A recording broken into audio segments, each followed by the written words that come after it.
መለስ ዜናዊ አስረስ ለ21 ዓመታት የመሯትን አገር ለመጨረሻ ጊዜ ወክለዋት በዓለም አቀፍ መድረክ ላይ የተገኙት በብራዚል ነበር። ሆኖም አልተሳካላቸውም።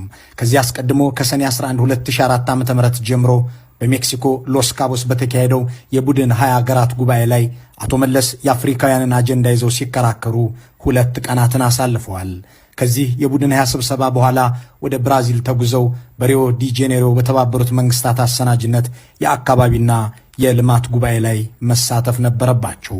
ወደ ብራዚል ከማቅናታቸው አስቀድሞ ግን የሜክሲኮውን ስብሰባ በማስመልከትና እሳቸው የመሩት የድርድር ቡድን ሀብታሞቹ በማደግ ላይ ላሉት ሀገሮች ለመሰረተ ልማት ግንባታ የሚሆን ገንዘብ መልቀቅ አለባቸው ብሎ እንደተከራከረ መግለጫ ሲሰጡ እጅግ ከስተው አንዳች የጤና መጓደልም ውስጥ እንዳሉ በሚያሳብቅ ሁኔታ በቴሌቪዥን ታዩ።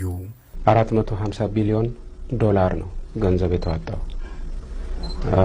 አይኤምኤፍ ችግር ላጋጠማቸው ሀገሮች እንዲያበድር። በአሁኑ ሰዓት ችግር አጋጠማቸው የሚባሉት ሀገሮች የበለጸጉት ናቸው፣ የአውሮፓ ሀገሮች ናቸው። እና ጥያቄው የተነሳው በእኛ በኩል ጥሩ ነው፣ እነዚህን መደገፋችሁ 450 ቢሊዮን ብር መደገፋችሁ ጥሩ ነው። 450 ቢሊዮን ብር ለሀብታሞች ማግኘት ከቻላቸው የዚሁ 10% ለኛ ማግኘት እንዴት ይከብዳል? ገንዘብ የለም የሚለው ለድሃም ይሆን ገንዘብ ነው የሌለው ወይስ በአጠቃላይ ገንዘብ ነው የሌለው የሚል ጥያቄ ለማንሳት ነው።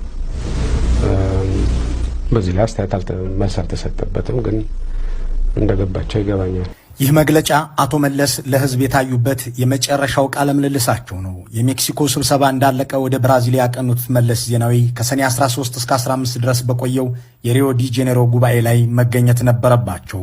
ሆኖም ህመማቸው በመክፋቱ ስብሰባውን አቋርጠው ንግግርም ሳያደርጉ ወደ አዲስ አበባ ተመለሱ የሚሉ አንድ የቀድሞ ባለስልጣን ብዙም ሳይቆዩ ቤልጅየም ወደሚገኘው የሴንት ሉክ ሆስፒታል መመለሳቸውን ያስታውሳል።